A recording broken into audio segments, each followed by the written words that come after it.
defending champs, the Denver Nuggets, with the best player in the NBA. I think that's pretty obvious, Nikola Jokic, going against an up-and-coming team, and specifically an up-and-coming star with Anthony Edwards and the Minnesota Timberwolves. This might end up being one of the best series in the playoffs in just the second round.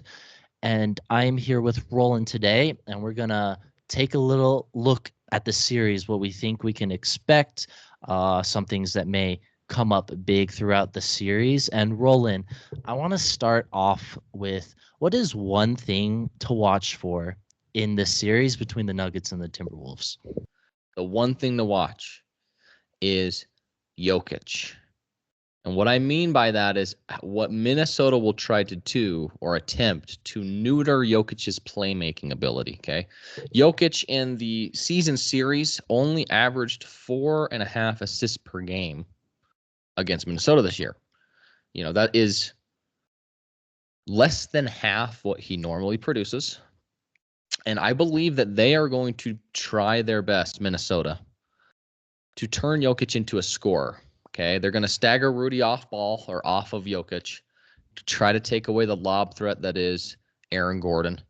And then with the excellent perimeter defenders that they have, they're really going to turn Jokic into kind of an isocentric player, right? They're going to make him do what he doesn't naturally want to do, which is get everybody involved, spread the love, spread the wealth.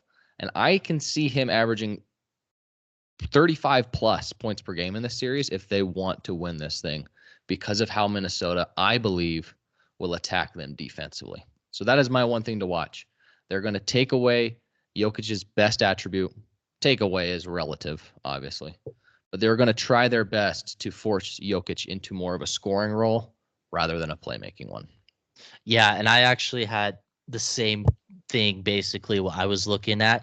Do you want Rudy versus Jokic or Cat against Jokic with Rudy as help, right?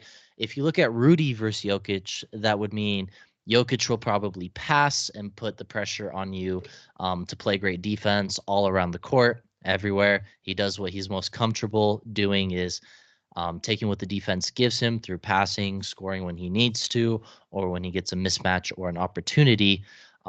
Putting Karl-Anthony Towns on Jokic would mean that Minnesota is going to make Jokic score the ball. And Rudy's a much better help defender. And, Minnesota could also double with Cat guarding as the primary, but that feels a lot too risky doing it consistently, considering looking at Michael Porter Jr.'s last series against the Lakers, where he absolutely torched them. But yeah, Minnesota did this in the regular season. They had Cat guard Jokic primarily. Like you said, it led to the lower assist numbers for Jokic. And I do think, we both think, that they're going to make Jokic beat them scoring the ball, beat them one-on-one, and they're not going to bring over too much help or anything like that. I mean, it's hard. You don't want to leave Porter Jr., and he's already super tall, so he can shoot over guys. You don't want to leave KCP. Obviously, Jamal Murray's a guy who is your kind of number two option on Denver, who Minnesota is going to try to stop. So Jokic is going to score his points, and that's what Miami did in the finals, and it didn't work out too well for Miami. So I wonder if it will really make a difference either way, because I think Jokic can beat them scoring. I agree. I think Jokic is more than capable of beating him this way, but I do see where Minnesota's coming from. Because if you take away the other four players, that not only affects them offensively, but it affects them on the other side of the ball. A player like Michael Porter Jr. needs his touches in order to be engaged on the defensive side of the ball, right? He had a fantastic series last series against the Lakers. He also wasn't really that big of a defensive liability from what we were watching in the games. Normally, player or other teams would target him. He wasn't that big of a target relative to what we've seen because he was feeling himself. You take that guy out of the game by not getting him touches, and I think it's a completely different story. So I do expect Minnesota to basically say, Jokic, you're going to have to beat us scoring 40 points per game. And if you do, hats off to you, right? I also think on the Nuggets side of things, because of how Minnesota will play Aaron Gordon specifically, taking away his best attribute, which is a lob threat, he's going to have to step outside and hit a couple jumpers. He's going to have to keep Rudy Gobert honest. If there's one thing that can beat Rudy Gobert, it's the corner three-point shot. Trust me, I'm a Utah Jazz fan. I've seen it. We've seen it plenty of times. Aaron Gordon, you hit a couple of those, and their whole defensive scheme will implode upon itself. So that's another big thing. And actually, you transitioned us perfectly because we wanted to go over some of the X factors in this series, and my X factor for this series was Aaron Gordon. Looking at Aaron Gordon, it's can he make threes in this series and at least be some sort of a threat because he's going to be open, and he didn't shoot well against the Lakers. He shot 10%, 1 from 10 or 1 for 10 in that series. He had a great overall series against the Lakers, but not shooting wise. And the Wolves are going to have a lot easier rotations when Gordon is on the perimeter specifically, because if they're going to have cat guard Jokic, Rudy's probably going to be taking away that the dunker spot for the most part from Aaron Gordon. But if he only shoots 10% from three, I'm not guarding him from three. He also needs to shoot. I'm going to say he needs to shoot like 30-ish% in the series. He doesn't have Just to needs be to keep him great. honest. Yeah, That's what he needs to exactly. do. For two reasons. One, his confidence to keep shooting the ball. He needs to have that for non-layups and dunks. Because if he's not even looking at the basket and everyone knows he's not going to shoot it, I'm just not going to guard him. And two, to keep the defense honest, because guarding the Nuggets and Jokic becomes easier if he doesn't shoot well or doesn't even shoot, because then if he is on the perimeter spot, you can just bring someone completely off of him when you are guarding Jokic one-on-one, and then that could give you the opportunity to double occasionally while not having to worry about your Yep. rotations being Mm-hmm. scrambled in a bad place. Just make sure you protect the basket from Aaron Gordon, which Rudy Gobert is probably going to do a really good job at. And he was at least my X factor in this series. I had him down. I had one from each team. Okay, let's hear For him. me, it's going to be Porter Jr. on the other side, on Denver's side. I think he's going to have to win them a game if they want to make it out of the series. I think he's going to have a 30-point outing if they want to either steal one in Minnesota or survive the Timberwolves. Because Jokic is going to get you 3. I honestly think Murray might struggle in this one because of my other X factor, which is Jaden McDaniels. That matchup between McDaniels and Murray and Edwards and Murray when they match up against each other is going to determine whether or not Minnesota has a legit chance. Because if Murray's going off, there is nothing you can do to stop the Nuggets. They can be down 20 and they can come storming back and win the game. Just ask LeBron. Okay. So McDaniels has a tough assignment here, but I think he's got the chops to do it. Okay. Porter Jr. last series had averaged 23 points per game, 8 rebounds, and a steal. McDaniels last series had 14 points per game, 5 rebounds, and a steal, and a block per game. I don't know what to expect from either one of these dudes offensively. But the defensive side of the ball is where, one, you're going to be attacking Denver on Porter.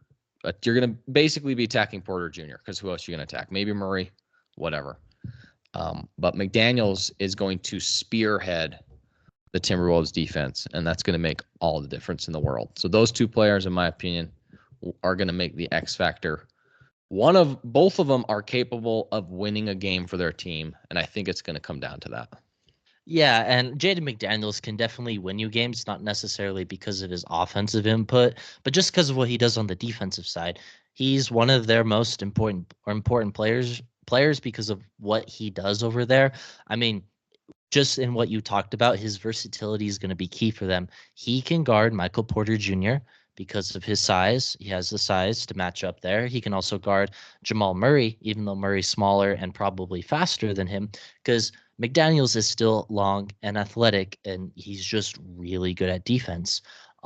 Another thing to watch for with Jamal Murray in this series, at least, is his calf injury. He Mm-hmm. had a calf injury late in the first round against the Lakers. He was questionable for game 5. He still played. And so we'll have to see if that injury does linger, to your point about Jamal Murray potentially struggling, because he didn't shoot very well against the Lakers, but he hit a lot of big shots, which kind of made everyone forget about that because that's what really matters. But if he is still hurt going into Minnesota and going up against that defense, he could really be in for a long series. I completely agree with you.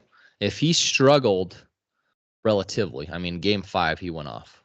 He basically won them that game. But if he struggled against Austin Reeves as his primary defender, no offense to Austin Reeves, but he's not the Anthony Edwards or Jaden McDaniels or even Alexander Walker, Mm-hmm. right? Minnesota's got 3-4 dudes they can throw at Murray and like the matchup that they have. So that's another big reason why the big thing to watch is Jokic's scoring, because I do think Murray's going to struggle a lot. He's coming with that calf injury and just the length, speed, and depth defensively that Minnesota can throw at him.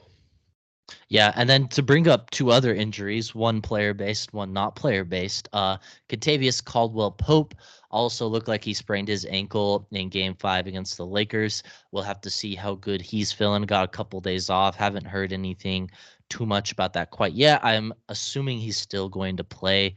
But that ankle will be something to look for. And then another thing that could end up mattering, we'll see to be determined, is the Timberwolves head coach Finch um, really hurt Popped his patella himself. tendon. Oof. Yeah, because he had some players run into him in that last game against Phoenix, and will he be able to be on the sideline? I've heard reports he might be able to make it somewhere on the bench, but they're going to have to make some type of room for him to be able to sit there. I mean, he has an injury. He'll probably have crutches or some type of cast or something like that that's going to be taking up space. And if he has to coach back from inside the locker room, that could really make a difference for Minnesota in terms of coaching and making sure they're getting into everything they want. I'm sure their assistant coaches are great, but still need that lead guy there at the helm. Just kind of a weird situation that we haven't seen really happen ever that comes to my mind, at least